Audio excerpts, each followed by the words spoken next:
Hello guys, from Plant Reviews today, 24th of September.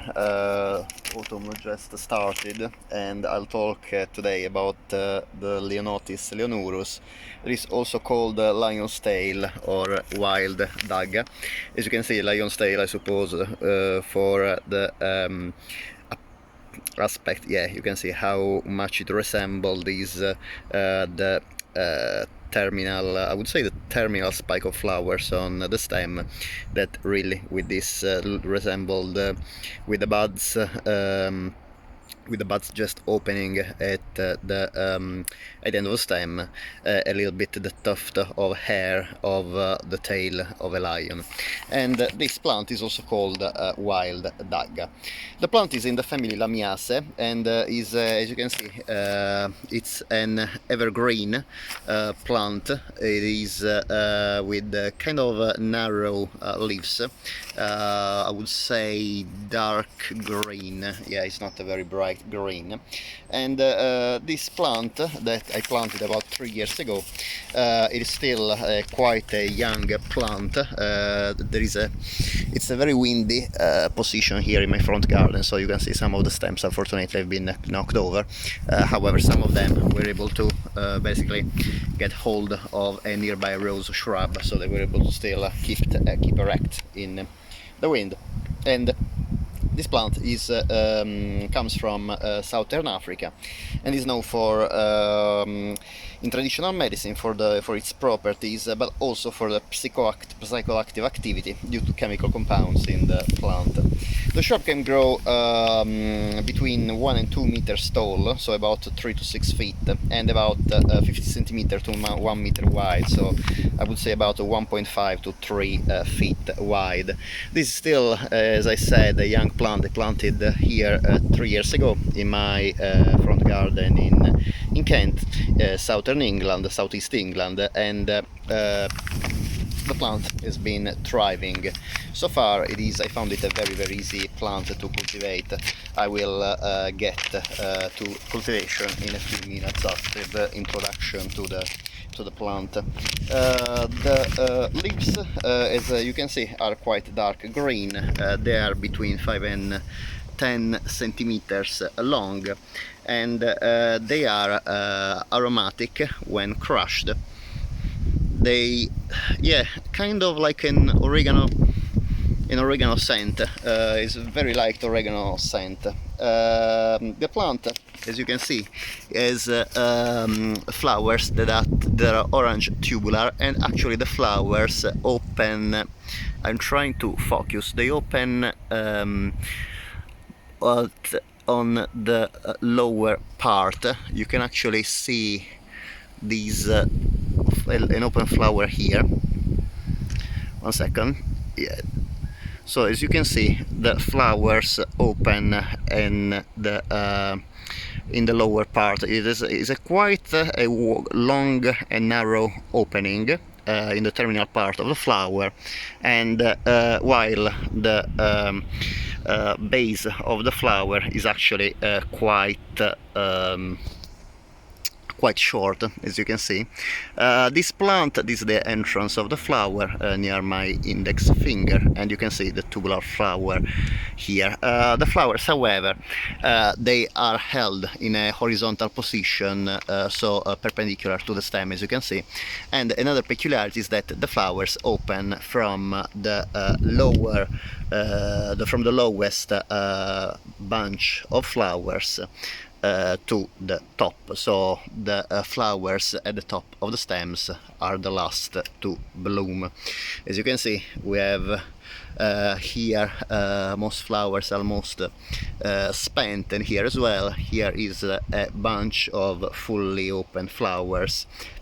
Here we have a nice bunch of flowers still in bud, and here there's still flowers in a very early stage of budding.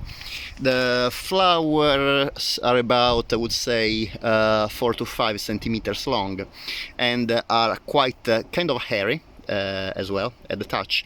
It is a very peculiar flower, definitely one of the strangest flowers you can get for your garden. It is, unfortunately, the flowers The flowers are only very slightly fragrant, kind of sweetly fragrant, but definitely it's not a plant I would recommend for fragrance, because you really need to stick the nose in the flowers to smell this very faint fragrance. The flowers also, they, as you can see, they encircle the stem. The stem is a kind of a square stem, and the flowers develop encircling the stem. The color is really bright orange, as you can see, so for sure these flowers will not pass unnoticed by you or by your friends when you invite them in your garden. And another thing I like about this plant is that this plant blooms between September and October in my garden, so in a period that there's not when there's not many flowers around, and the color is absolutely gorgeous, a very bright orange. Actually, in some warmer climates the plant can still be in bloom in winter. However, in addition to the orange, there's also some other varieties that are yellow and white. The native habitat of Leonotis leonurus are the grasslands of southern Africa, and the flowers are pollinated by some birds that are birds that have a habit similar to hummingbirds. They usually don't hover around flowers, but like hummingbirds, they feed on nectar, mainly on nectar of plants, in addition obviously to other insects. But it seems this plant is also pollinated by butterflies. And the tubular shape of the flower is actually a clue about the fact that this plant is pollinated by birds, because you can see that the flower, the tubular shape of the flower, actually fit perfectly on the bill of the sunbirds. You can see some pictures online that the sunbirds, most sunbirds have a beak that really fits very well with these tubular flowers of the plant. And also birds, unlike for example bees, are very sensitive to red and orange color. It seems that bees, instead, that are the most common pollinating insects, are not very sensitive to red and orange. They can see ultraviolet, but not red and orange, according to the information I found on the internet. Some butterflies, instead, they are able to see in red and orange, and butterflies are also supposed to be among the pollinators of this beautiful plant. The plant is cultivated in UK as well as in many other countries, mainly as ornamental plant, because, as you can see, the amount of blooms in a plant is absolutely incredible, and they are really stunning for the bright orange that is so much contrasting with the leaves, with the kind of dark green leaves, as well as the surrounding vegetation. And I like a lot, in addition to the color, also the texture of the flowers, especially when they are in bud. They really look like, with this hairiness, they really look like they are made of textile rather than being petals of a flower. They're really nice, not only to see but also to touch these flowers. The plant is coming from southern Africa, from the grassland, is actually quite drought tolerant. I have it, as I said, in the front garden of my house, that is the sunniest part of the garden, receives full sun for most of the day, and Kent, the county where I live, is the sunniest and driest county in the UK, and this plant never had any problems in standing also scarcity of water during hot summer. Obviously I have roses here as well, so during a very dry spell I still water the front garden, but I have to say that for example, when I'm on holiday, nobody actually watered this garden, and still the plant, the Leonotis leonurus, was able to perfectly survive and bloom exceptionally well this year, I have to say. The plant, it is therefore it is one of the requirements of the plant is really full sun. Full sun is a must. I've read that this plant can also survive in partial shade, but I really would recommend, especially if you live in countries that are on the coolest side, like the UK, to provide this plant with a position in full sun, and also very well drained soil. These are the characteristics of the front garden where I cultivate this plant, and I never had any problems with this plant so far. The plant is exceptionally well suited to Mediterranean climates as well. It is naturalized also in other countries other than Southern Africa, including California and Australia. However, as I said, here in Kent in the UK seems to thrive very, very well. The plant in very, very cold areas experiencing prolonged frosts is cultivated either as an annual or as is being kept in conservatories or greenhouses during the winter. This plant anyway is hardy to -6 degrees centigrade, so it is hardy in USDA zone 8, like the USDA zone that I am here in Kent, in central Kent, in Ashford. As I said, this plant contains psychoactive substances, and it seems that the most important component is a compound that is called merulin. I'm sorry for the pronunciation, unfortunately I'm not a native English speaker. And this is an antioxidant and also showed cardioprotective properties, so it improves the heart function. However, at large doses this compound is toxic, so definitely I would not recommend to try yourself this plant as a homemade remedies for any kind of illness. However, this plant has also been used in Southern Africa for in traditional medicine, and through, for example, infusion made of flowers, seeds, leaves or stems. And it was supposed, according to traditional medicine, to cure a variety of illnesses, including dysentery, diarrhea and muscle cramps. However, this plant has more common recreational uses. As I said, the plant is psychoactive, and some users found the effects of this plant very similar to the compound found in cannabis.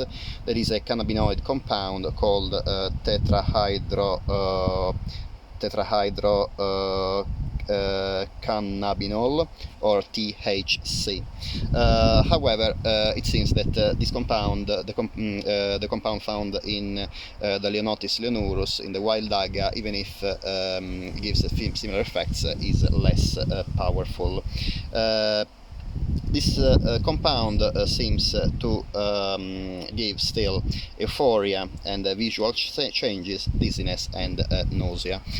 So some people find the recreational use of this plant quite amusing. I never tried, and honestly I would not try it anyway, because the side effects obviously of these plants can be quite unpredictable, according obviously to the variety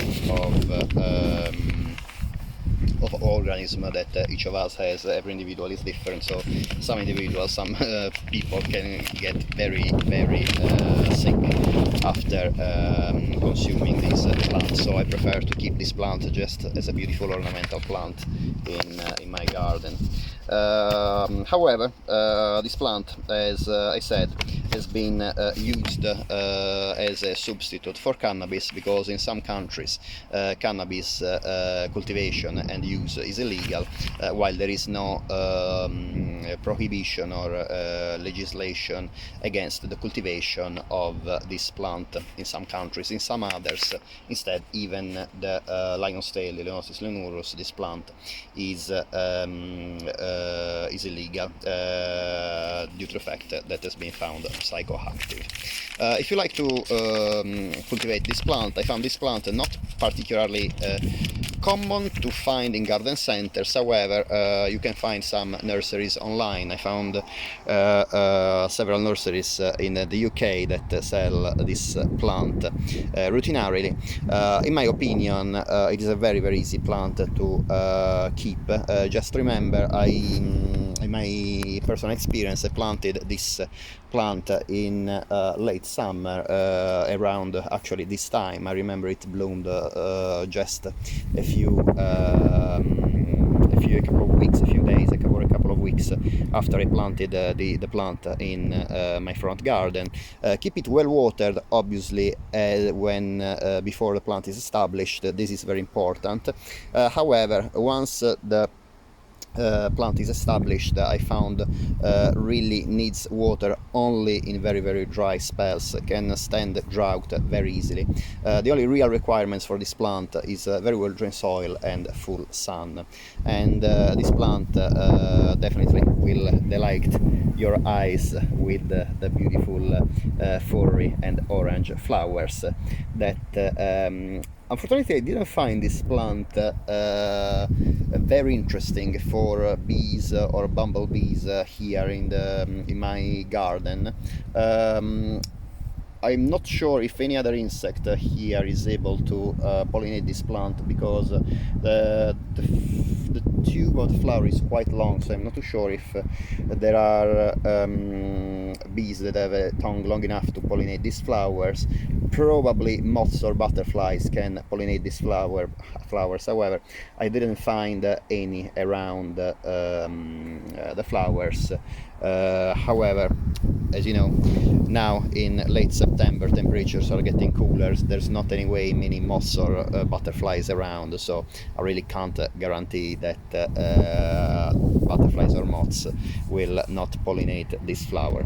Regardless, anyway, the fact that I'm not too sure if it's so much beloved by pollinators, I think that this is a plant that for sure many people would love because of the beautiful bright orange flowers and the fact that the plant is very easy to keep. Another tip: plant this plant in a quite well protected areas, otherwise strong winds like in my front garden can knock over, as you can see, some of the stems, and actually the stems in the end they grow basically on the ground. So one tip: please give this plant a good support or a well protected areas for growing properly and blooming beautifully in late summer to early autumn. Thanks very much for watching. I hope you enjoy the video. If you like the video, please give it a thumbs up. Otherwise, obviously, please give it a thumbs down, and that would be great to know your comments here down below. Also, if you liked this video and you like the other videos on my channel, would be great if you can please support this channel by subscribing to my channel. Thank you very much for watching, and I hope to see you next time. Bye.